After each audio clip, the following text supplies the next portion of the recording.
观众朋友大家好，欢迎收看10月18公司第一台下晡新闻，我是陈淑君。咱先来看今仔有啥物新闻重点。基隆七堵地基放弃道路中段，东新路线区嘛发生土石流，代替的滨溪线地基下陷，火车停驶。过来，今仔增加44846例本土病例，有33人死亡，新加坡超过50%拢是为着 XBB 变种病毒。前立委黄义高昨暗对内湖徛街下落楼，不幸过往，食到69岁，政治界朋友拢真不甘。新闻一开始来看大雨落几日天，基隆的七堵华新一路160号附近的路地基放弃，在地民众是靠家己来做出一条临时的便道，才有法度往来。虽然雨已经较歇了，也毋过路是个愈放愈严重哦。市政府表示讲，等下天气较好，才会赶紧来修路。另外东新路的山区有土石流，山脚一个工寮甲停车场有真侪台车拢互淹掉，加在无人着伤。无法度出的居民用地头顶工具，自放来路边的顶栏内面开一条通道，国爆疏发较好行。丰泰华为环流，国加上东北季风的强板效应，过人这几天落大雨，落几号大雨拢冲入甲空气，有6号21个人无法度出。热水沟哦。个水沟也甲扑啊对遐过啊，无法度啊。当地居民有人先自山沟爬出来，18居民家己搁开一条便道，再找亲友到3工。那里面还有人要洗肾的啊，因为昨天要洗，结果没得洗啊。今天早上打电话给我叫我来看看。一些里民，他们昨天晚上也打电话给我，希望我能够帮忙他们，能够把这个事情解决。经理长讲。这个所在较偏僻，过去也捌发生过几条变崩山，希望市府会当重视，因为雨不正大，放的范围继续扩大。政府除了封路以外，也协调厂商甲机构，等天气较好，赶紧来处理。台电也派人伫咧抢修。移位置应该1天可以弄好，但是要先确定这边地基是不是稳固的。伫东新街的山区，在7案也发生土石流。山骹一间公司的工寮甲停车场几落台车，拢互土石台掉的。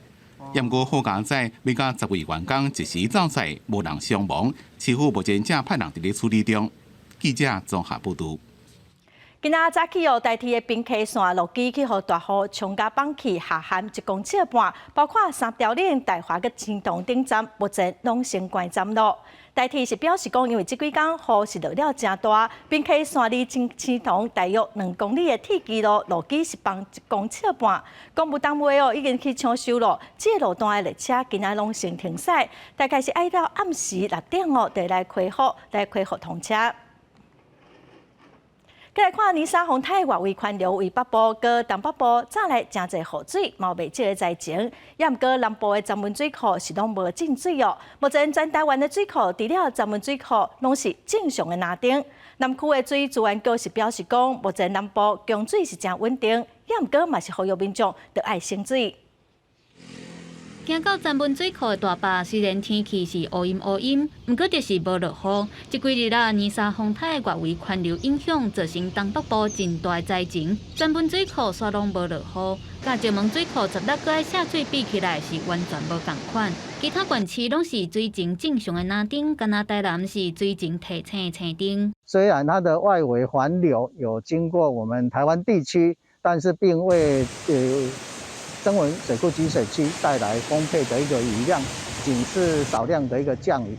那所以说，曾文水库的这个水量并没有受泥沙台风的一个增加。到18早起9点为止，曾文水库、乌山头水库总共欠2亿7759万吨的水，总欠水率无到48%。若供应民生用水的南化水库是有8820万吨的水，要挖99%。不过11月就要面对2期组的灌溉。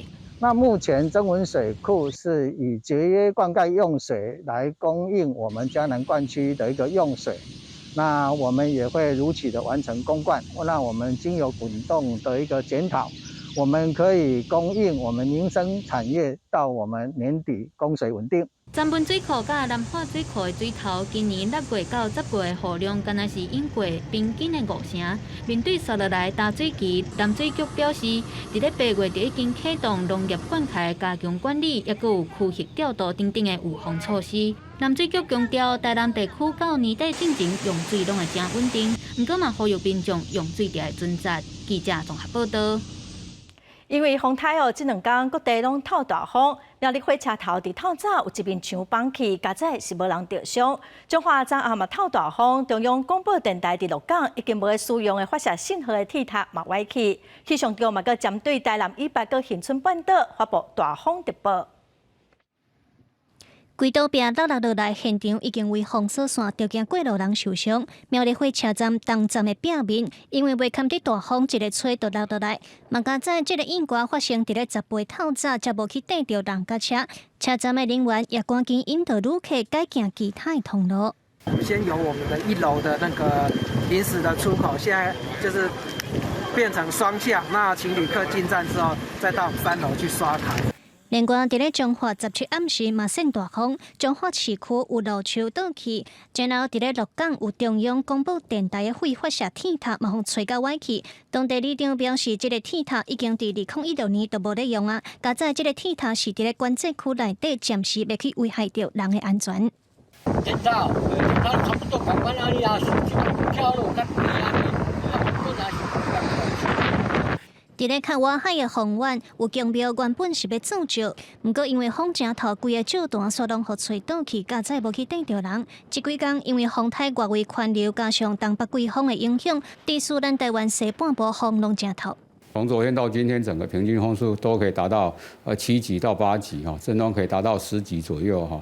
中央气象局对顶礼拜开始发布强风特报，有讲是会影响到10月20，然后伫10月22又阁有一波东北季风，除了各地会阁变冷，另外嘛就要注意大风。记者综合报道。来看宜兰山区无真侪条路拢崩去，宜兰大东乡的民地山庄，阁有300多人吊伫山顶，无法度落山。今仔早起，宜兰的天气是阁真歹，空勤总队要空投物资的计划只好先取消。消防人员阁再想办法送物资上山。公路总局是表示讲，民地山庄的另外道路下晡5点左右应该会当畅通。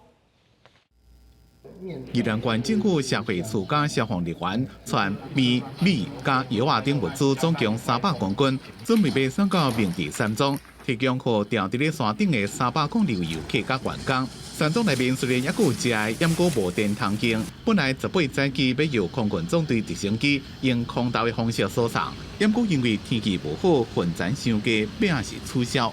希望能够在最短的时间在安全无虞的情况下，我们把适度的油料、药品，还有我们的一个相关的一些物资等等都能够送到我们的这个名址。水管府改变计划，将消防人员甲物资用陆运的方式送到明地山庄。消防人员用牵索啊，抑个行路的方式，甲物资送到山顶去哩。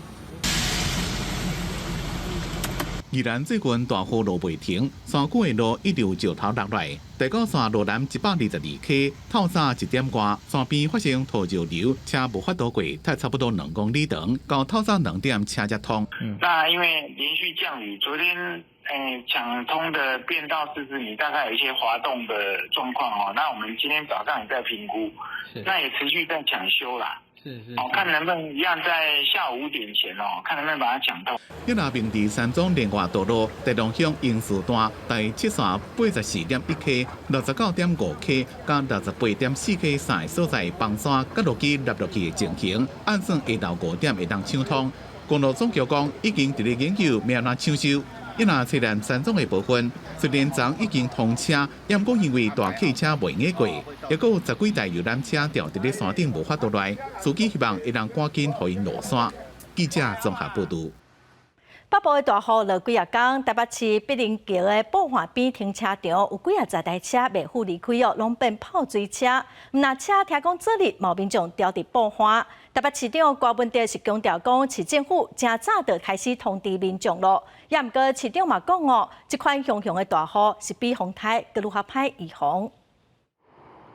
台北市北林桥卡宝华外口的停车场，大水退了，看到真侪迄当阵袂飞走的车。原本定伫咧大家和平公园办的世界音乐节，拄着大雨取消。不过传讲，这日自4点开始关水门。不过音乐节的相关厂商是伫5点才接到通知，讲爱撤，造成吊伫咧水门外口。警告有民众是一直到暗时8点才和消防队救出。结果我们看到的情况下是非常多，包含音乐季的主办单位，包含要去移车的车主，根本都没有办法在被通知说，水闸门已经要关闭，要赶快进行疏散的情况下，没有人知道这些闸门就已经被关闭。来看迄天的时间线，水利处是4点就开始关归仁河、新店溪加景尾溪沿线疏散的水门。不过台北市政府官方回来是自4点41分才开始通知讲要关水门，提醒车主赶紧把车驶走。不过台北市长郭文铁回应讲，市府一早起就开始发2万外封的简讯，提醒车主，要比4点41分更较早通知。但是也讲，强降雨是比风台更较歹防。事实上，这些我们都有通知他，只是说他有时候被通知人也不太信邪，想说会吗？有那么所以真的雨来的时候就，但是我们水门是一定要关的，我水门不关，跟纳莉台风这样淹进台北不可能，所以水门是一定要关。那只是说将来我们还是要建立一个文化，就是说我发通知给你，你要当一回事，你真的要跑了。郭文田讲，市府已经伫咧研究改善措施，未来车若停伫咧宝华外口，一定要登记车牌号码，真正依法政府的作为。记者综合报道。来关心疫情哦，咱国内今仔增加44846个本土病例，有33人死亡，102个人中重症。另外，新加坡已经有超过50%的确诊病例，拢是为着 XBB 变种病毒咯。指挥中心表示讲 ，XBB 有可能会取代 BA.5，加做主要的病毒。来听指挥中心第一波上届新的说明。本土病例是44846例。境外入有38例，死亡个案33例。那今天的个案数较上周二增加3482例，增加8.4%。好，那今天我们新增102例的中重症个案，其中中症是69例，重症是33例。死亡的33例个案当中，年龄是从90多岁到60多岁，没有儿童或青少年的特殊重症的个案。在新加坡这边，他们就是的 XBB 的这个新兴变异株是已经超过50%哈。那在香港昨天的资料看起来，他们的境外移入当中这个XBB 的部分也已经超过其他的新兴变异株是占10%以上的。XBB 在我们亚洲也有可能是会这个成为下一个代替掉这个取代掉 BA.5 的这个可能的这个强势的变异株哈。苏院长确诊的部分那大概之上会依照我们的规定就是会先通报确诊。那再由医师来评估是否开这个相关的一个抗病毒口服药物哈。中共昨日开20大会议，习近平强调讲对台湾未承诺放弃武力。咱国国防部长邱国正今仔早起表示讲，国军绝对未因为对方任何一句话就改变作为。针对中共发动攻击的定义，部长是强调讲，只要中共的航空器超过咱国的界界，就是攻击。国军任何的回应拢是自我防卫。中华局势紧张，中共召开20大总书记习近平讲。对台无有所放弃武器，国防部长邱国正昨晡表示，中共将来就毋捌讲放弃用武力解决台湾问题，国军绝对袂因为对方任何一句话就改变作为，会继续建军备战。对外界观测第一击的定义，邱国正表示，只要中共航空器超过咱国界线，就看作是第一击，会当拍落来就拍落来。我们做的任何一个反制都叫自卫反击，是这样界定。能打下来就打下来啊，是这样的。因为这第一期他发起的嘛，好吧？我们界定这样，当然不会那么快。我们作战平常转换屏障的转换，它有一定程序的。针对中共军机绕台常态化超过海峡中线的次数增加，空军战机一直升空管制，加速油料消耗。明年国防预算伫战机燃油采购量煞无增加，电都减少，只有今年的79%，可能严重影响战机应对能力。对此，邱国正强调，国军未因为敌情严重，电都来扑预算。那据我了解，就去年有一笔钱买的油料储备在那边，所以今年我们整个来调的话，这个油料就可以稍微少一点。另外，国民党伫中共召开20大发电后表达祝福，被批评和中共矮化。陆委会主委胡泰山回应，尊重政党外交。相对的政党呢，如果有一些对台并不是那么友善，或者是并不符合国民期待这样的一个会议的话，那可能各政党自己要小心注意。胡泰山表示，台湾是自由民主开放的国家，所以也提醒政党外交若对台湾无友善，各政党爱势力注意。记者综合报道。前2日因为风台大雨，台北市碧林桥停车场有超过50台车泡水。台北市长高文哲是讲，台北市政府有通知，民众无要刷车，后果就爱家己负责。国民党的蒋万安是批评讲，无应该把责任拢撒予市民。但市长是认为讲，做父母官就爱有同理心。另外，黄珊珊的册有讲到讲，防疫旅馆是伊发明的，也毋过，但市长是认为讲，中央早就有提出相关的政策。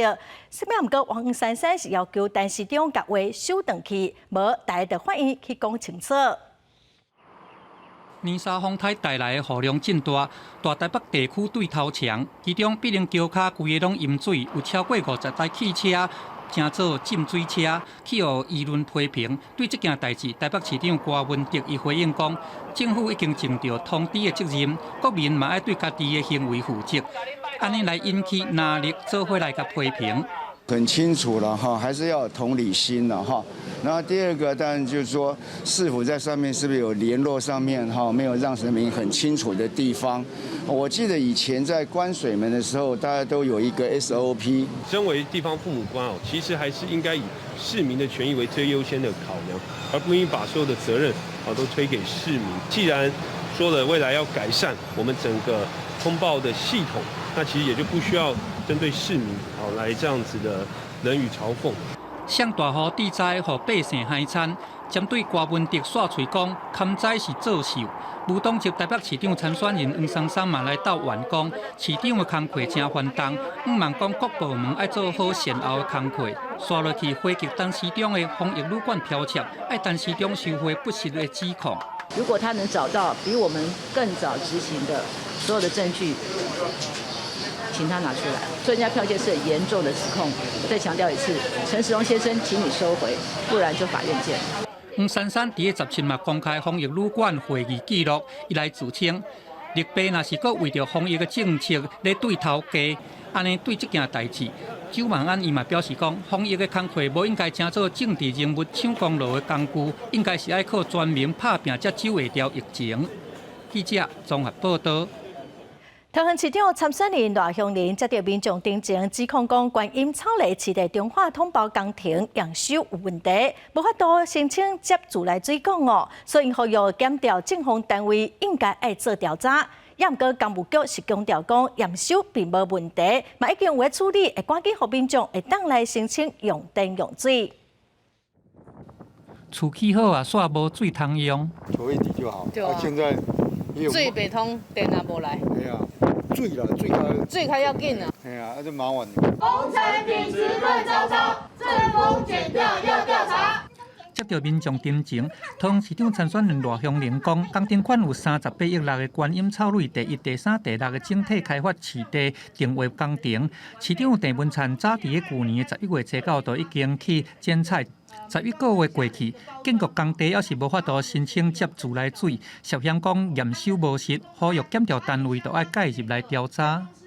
水的部分呢，送了3、4次呢都被退件，那显见就是整个验收呢可能是假验收、假完工。我们会把这个状况要求桃园市政府的政风处介入调查，来请检调来了解。赖香林要求讲，这项市地定位工程是phòng搶营造得标。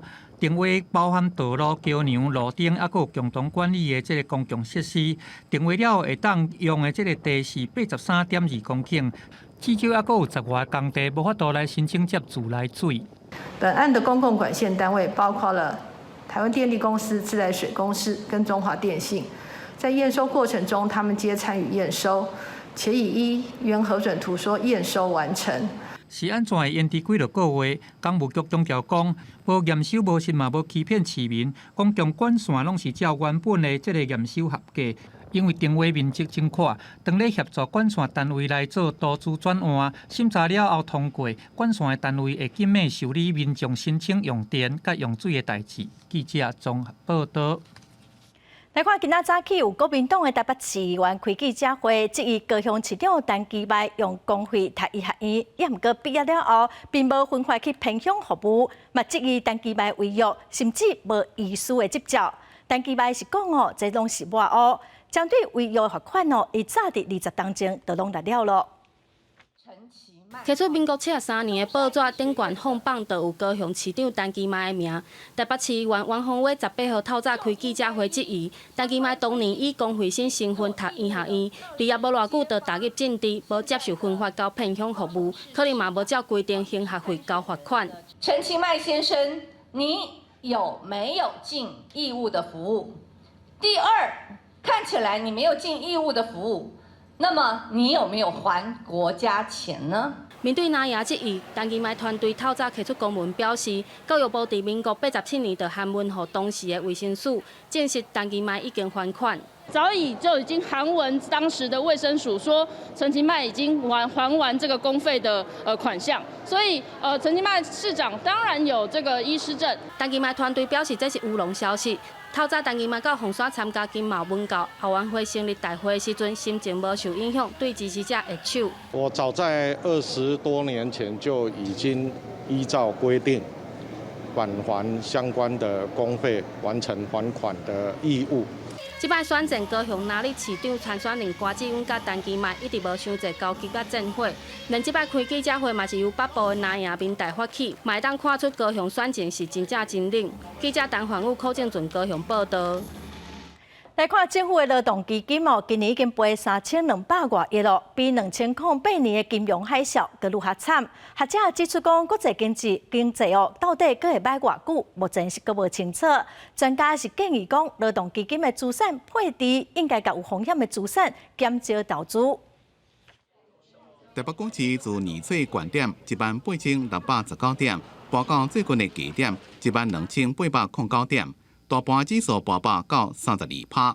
虽然国安基金这个进场护盘，也是影响劳动基金的绩效。根据劳动部的统计，到今年8月底为止，劳动基金的规模是5兆4828亿，收益数是了3204.6亿，收益率是负6.2%，比2008年金融海啸也更加害。引起立委的批评。我们已经赔掉这么多钱啊，3000多亿的劳动基金，再加上国安基金一样3000多亿，让台湾的人民当成被割韭菜，也不是亏那么多。劳动部承认，今年报酬率正歹转正，为了维护劳保亏损的缺口愈来愈大。政府自2020年开始，当年拢颁布劳保基金自200亿、220亿、300亿，到明年将会增加到450亿。学者就认为，在现阶段，依然唔知影国际经济当时的变化，建议劳动基金资产的配置应该甲风险性的性质持有部位向下降，也应该加补劳动基金的缺口，和劳保年金会当加动几年。假如说保费收入是3000亿，缺口是1000亿，那这缺口1000亿就被迫必须要从它既有资产里面来出脱。那既有资产出脱的话，很抱歉，碰到股市下行的状况之下，那是雪上加霜。另外，劳动部也公布最近放无薪假的统计，总共有2310件，15055人正伫咧放无薪假，其中179件1159人拢是来自包括旅行社的志愿服务业。占增加总数的70%。劳动部讲，放无薪假的大部分拢是小型业者，因放无薪假的原因，拢是伫咧等待市场的景气会当恢复。记者综合报道。前立委黄义高昨暗伫内湖的徛街写落楼不幸过往，才到69岁，因为现场无找到遗书，警方搁调查原因。也毋过政治界朋友，佮有亲民党的主席宋楚瑜，拢行一条，表示讲非常的唔甘。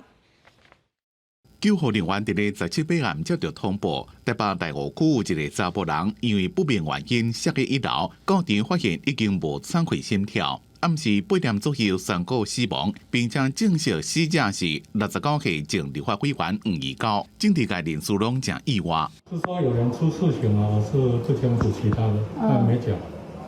哦，不好意思。啊，你来的时候有看到很多警察吗？是有看到。但。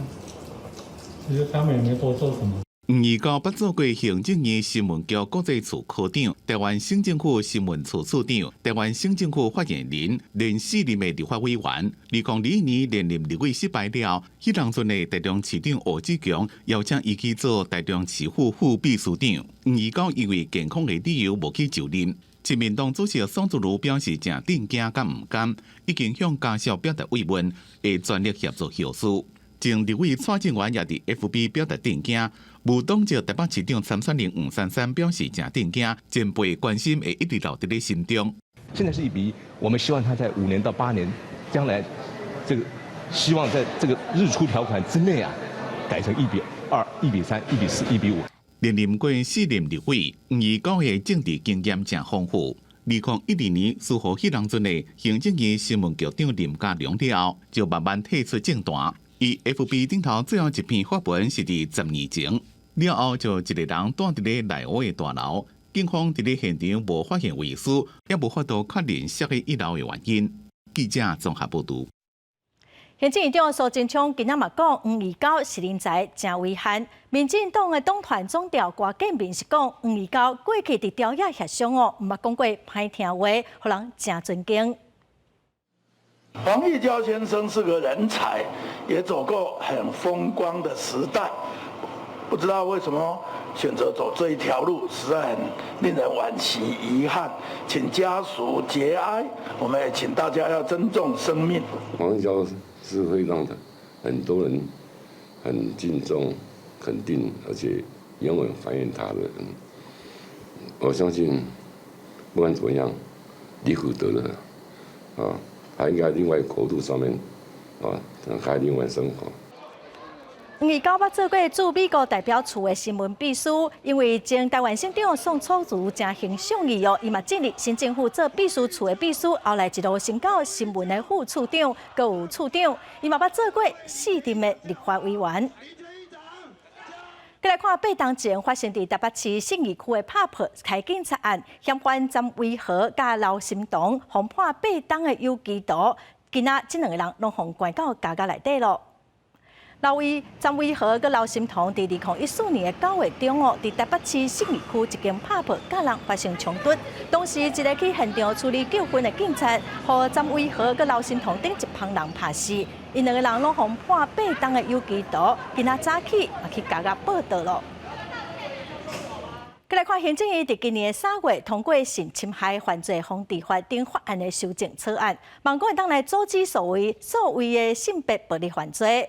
法案当要送立法院党团协商哦。今仔有民间团体开记者会，批评讲官方版本针对被害人私密的影像，拢无法度做好保护，呼吁讲应该爱修正法案。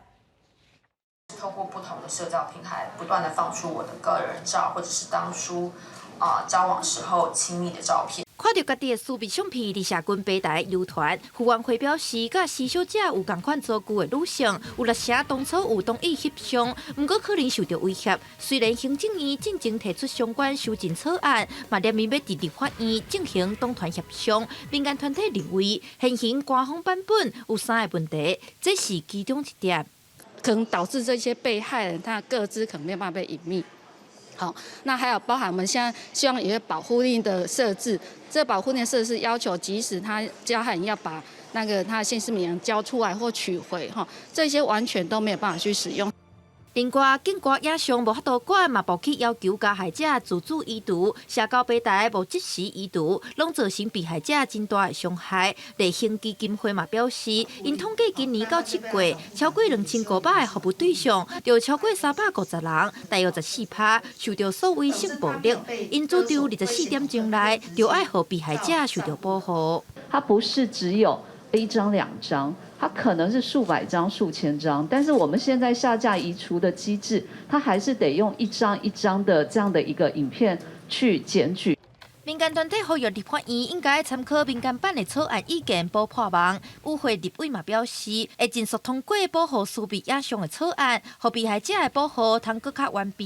记者点不后开台北采访报道。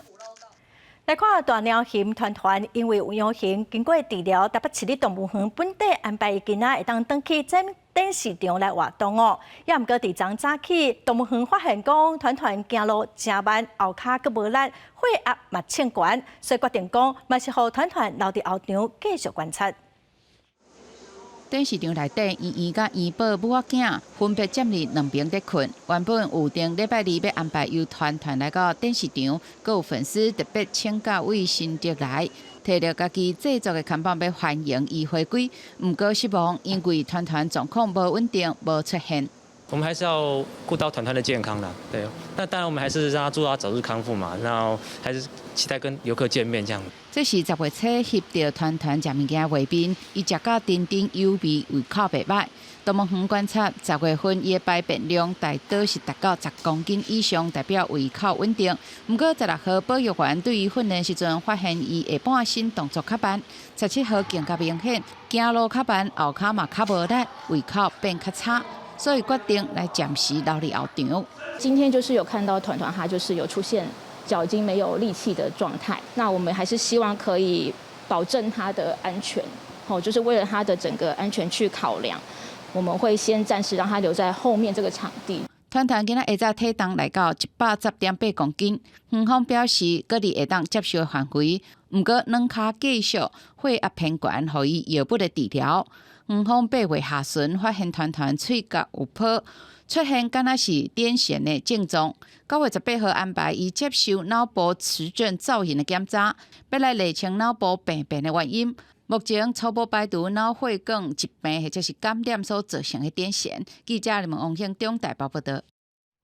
国际新闻来看，中共的20大，习近平讲未放弃武力统一台湾。美国国务卿布林肯嘛提出警告，讲北京决心要加紧统一的时间表嘛讲哦，若是台湾的晶片生产中断，就会产生危机。也毋过来台湾访问的哈佛学者是认为讲，未来5档到10档哦，中国的经济状况若是无好，习近平是未赶紧要统一台湾。中共20大召会的时阵，美国国务卿布林肯加前国务卿莱斯进行对谈。伫最近台海局势正受注意，布林肯讲，看到习近平正带中国走向国家激进的方向，警告讲北京决心要加紧统一的时间表，无少着用武力的手段来实现。A very different China emerged in the recent years under Xi Jinping's leadership.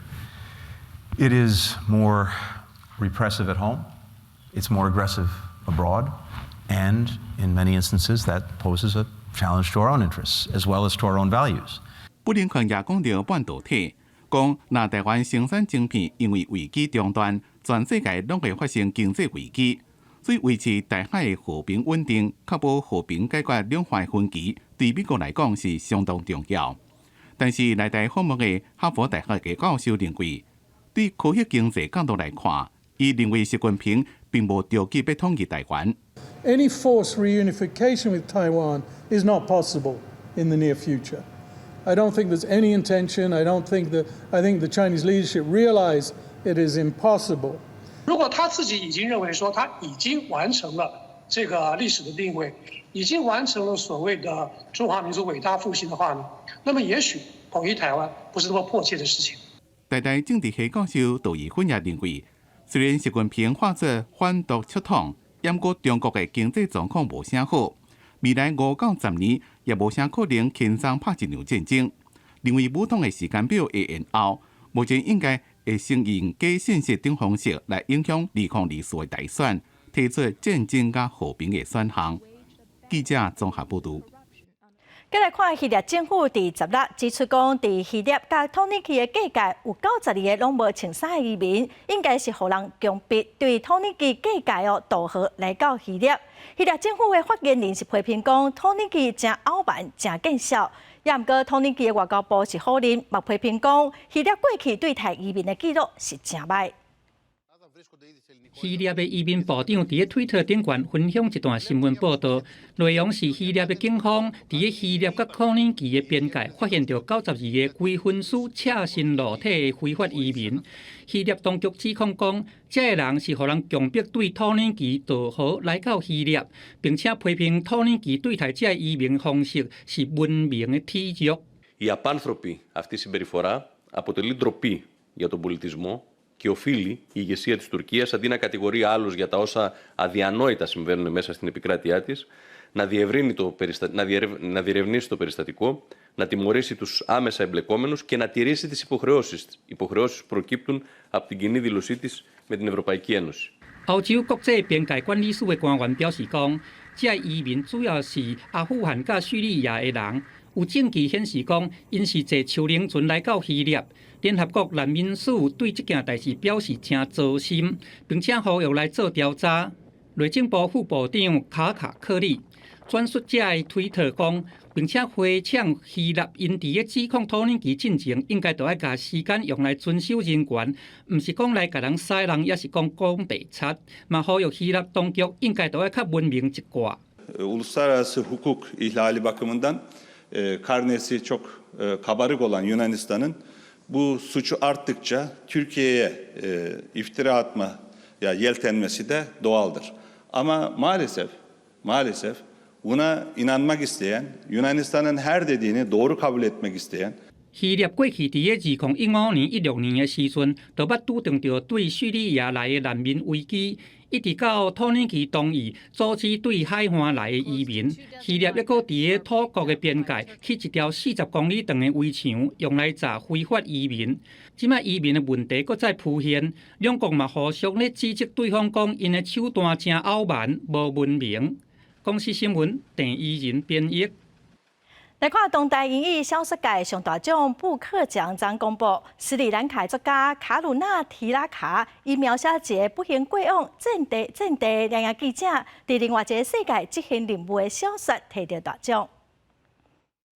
The winner of the 2022 Booker Prize is The Seven Moons of Mali Almeida.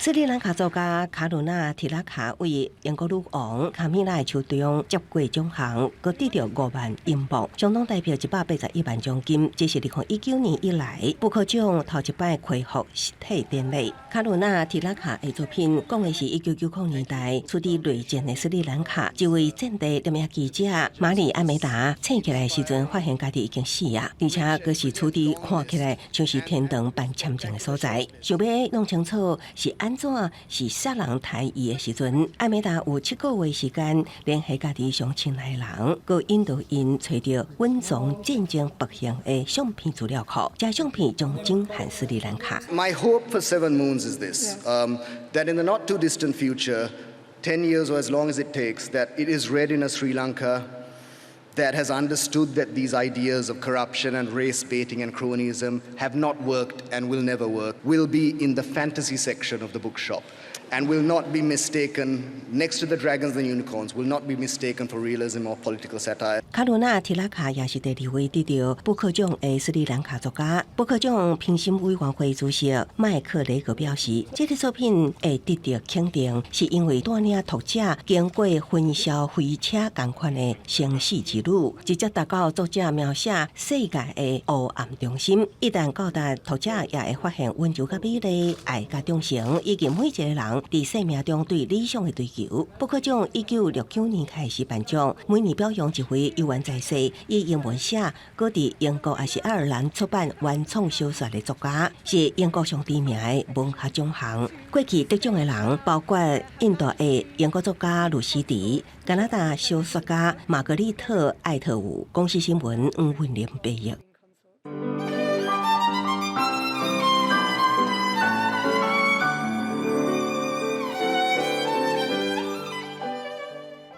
關关键伊感觉无果不成金。今仔台湾日子，咱们来了解一个作家杨奎，伊写的《送保护》哦，大家拢捌听过。伊是一个作家，嘛是一个永远的社会运动者。今仔是伊的生日，伊1906年10月18日台南出世。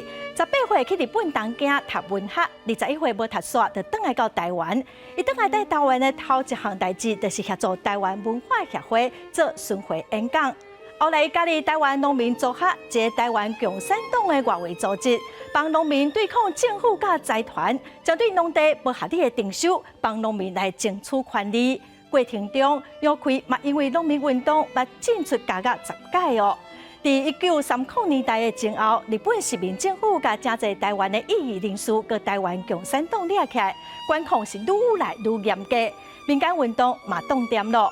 这段时间，杨奎开始专心创作。伊伫日本读册，做过石头，写出考试日本殖民政府的小说《送保护》，是台湾头一个伫日本摕到大奖的作家。在1945年台湾共和了后，杨奎创办一个《一阳周报》。1946年出版日文的小说《鹅妈妈出嫁》。一向反抗威权的杨奎，1947年的228事件，伊甲太太叶德因为参加抗议的活动，被国民政府掠起判死刑。加在临时宣布非军人改由司法审判的这个命令，互伊逃过死刑，封关3-4个月就放出来。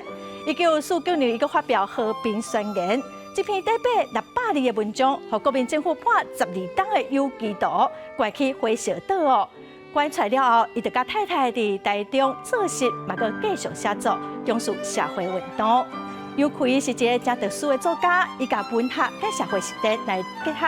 有人形容讲伊的文学是战斗文学，是运动文学。有人讲哦，伊一世人双手拢会写作，双脚拢会为社会运动的走总，表达对台湾未来的想法。伊伫1985年过身，食到80岁。伫台南新化伊的故乡有设一个杨奎文学纪念馆，完整来记录伊的一生。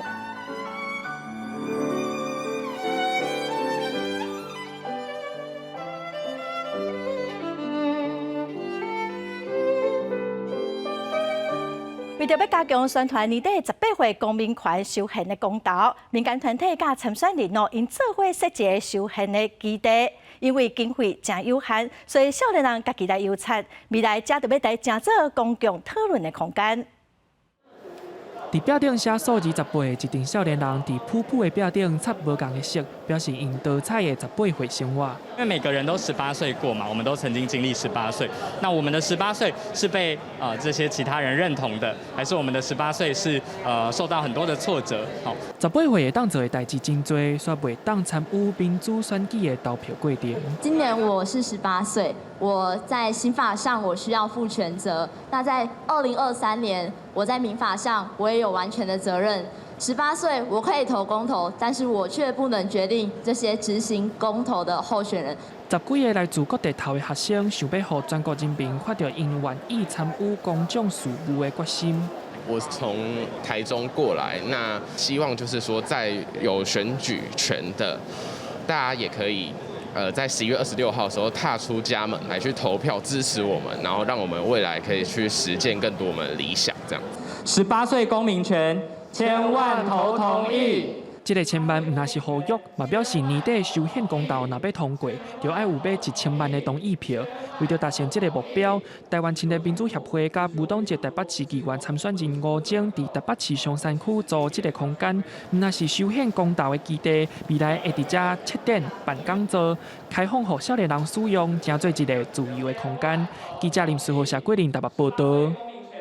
来看今年的鸿海科技日哦，展示3款的电动车。鸿海集团的创办人郭台铭是亲身坐因开发的电动车入场。经济部预估，咱台湾电动车产业在2025年产值会达到新台币6000亿，有机会当来争做产值超过1兆的台湾新产业。鸿海科技集团创办人郭台铭创办人。身为鸿海集团的创办人郭台铭，伫72岁生日这一天，以神秘嘉宾的身份来参加鸿海科技日，坐新型的电动车入场。每年都有非常愉快的生日，都能够收到非常贵重，而且这个非常对台湾来讲有带有这个领先型、指标型意义的产品礼物啊。要用具体行动力来挺鸿海。郭台铭伊唔拿咧讲要甲电动车甲开转去，佮强调讲电动车的产业伫台湾未来嘛是真重要的产业。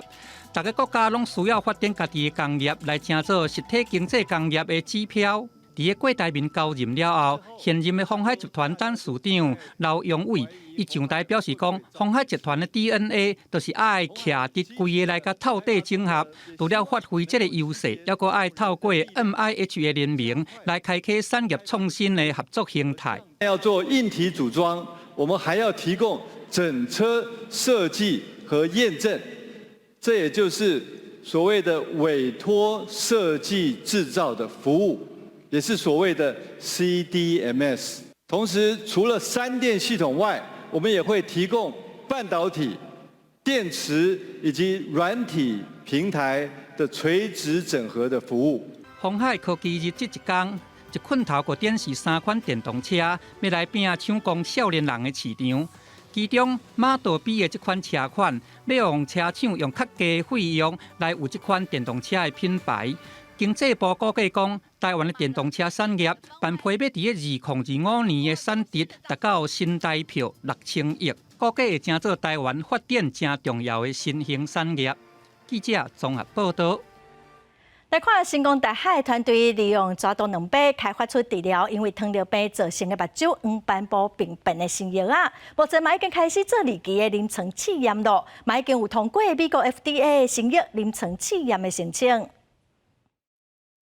蛇毒蛋白它有很高的毒性，那我们这个技术基本上就是把它的副作用拿掉，维持它抑制血管新生的活性，然后去掉它的一些副作用的活性，黄斑部水肿，这个至少还需要有3年的时间。这个药物因为它可以抑制所谓的肿瘤细胞的转移，举例像胰脏癌跟脑癌，甚至是说像乳癌转移到肺，或是转移到骨头，类似像这种转移性的癌症，我们目前这个药物的方向就是往这边走。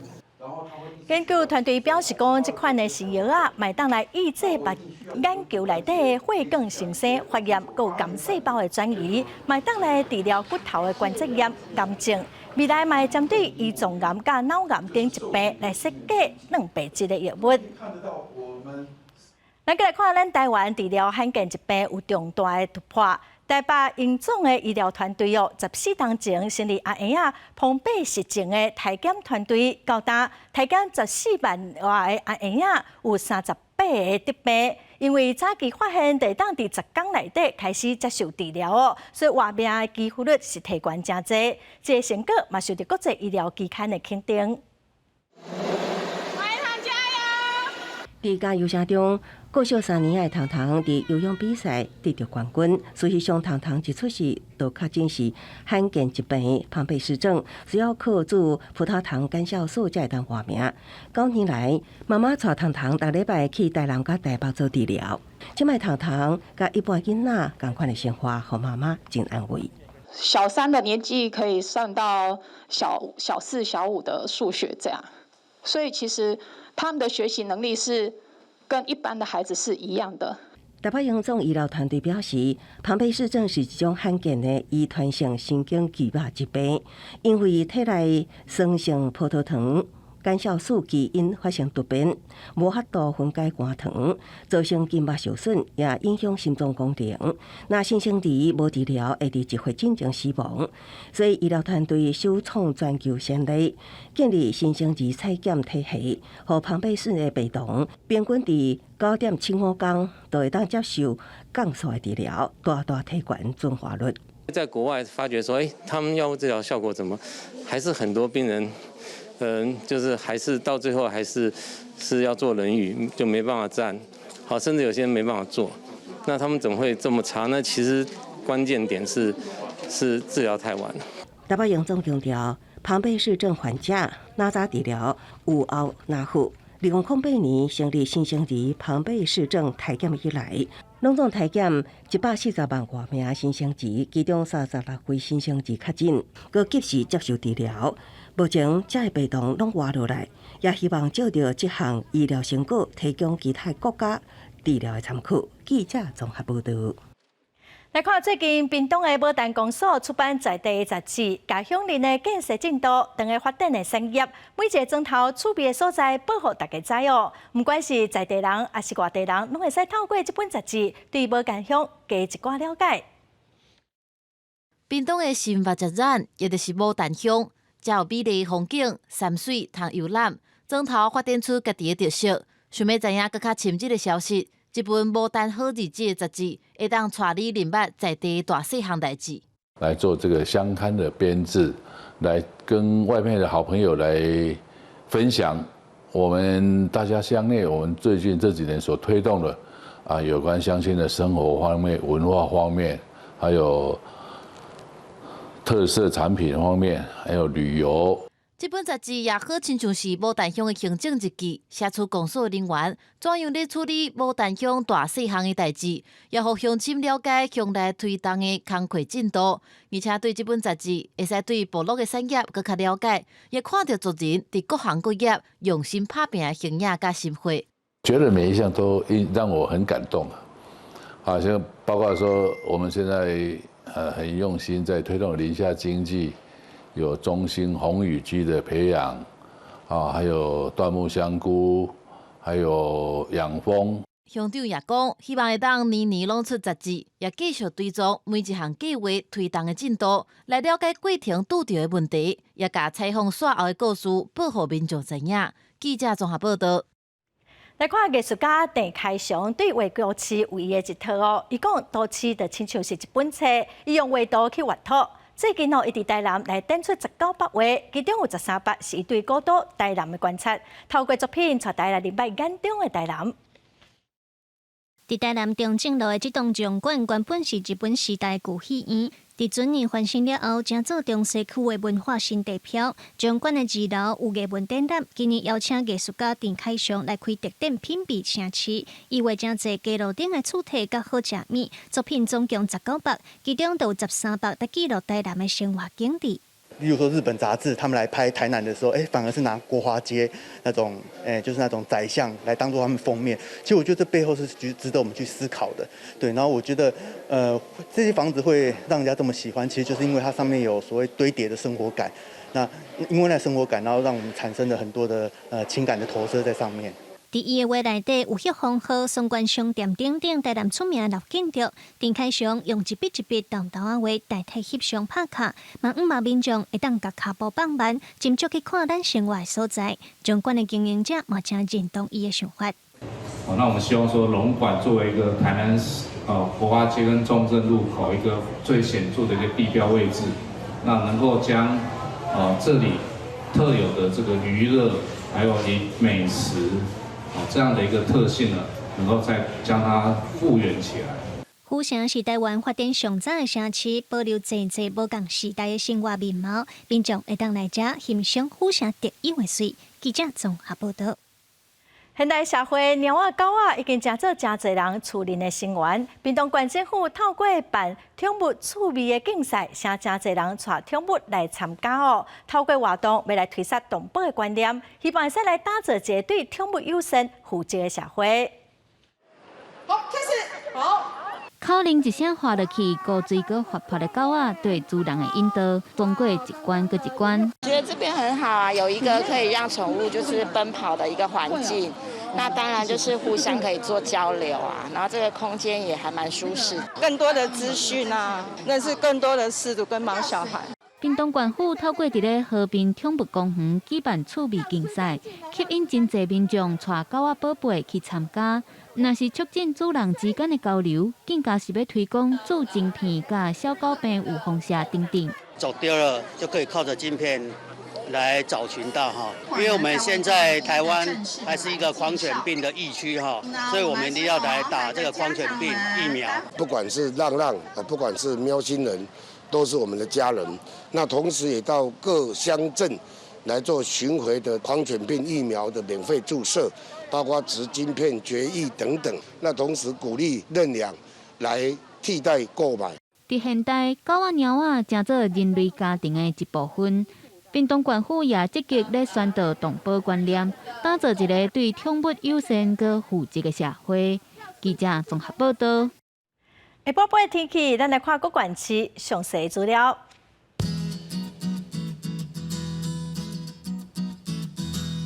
北部地区上低19度，上悬22度。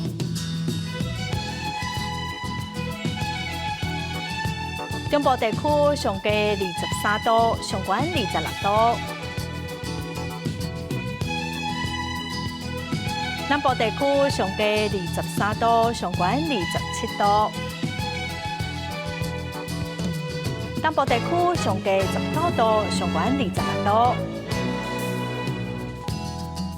外岛地区上低18度，上悬25度。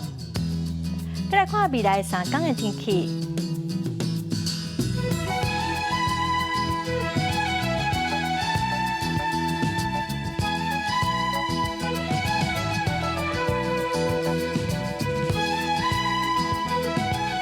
感谢观众朋友收看《公视台语台下晡新闻》，我是陈淑君，明仔载下晡3点，咱再会。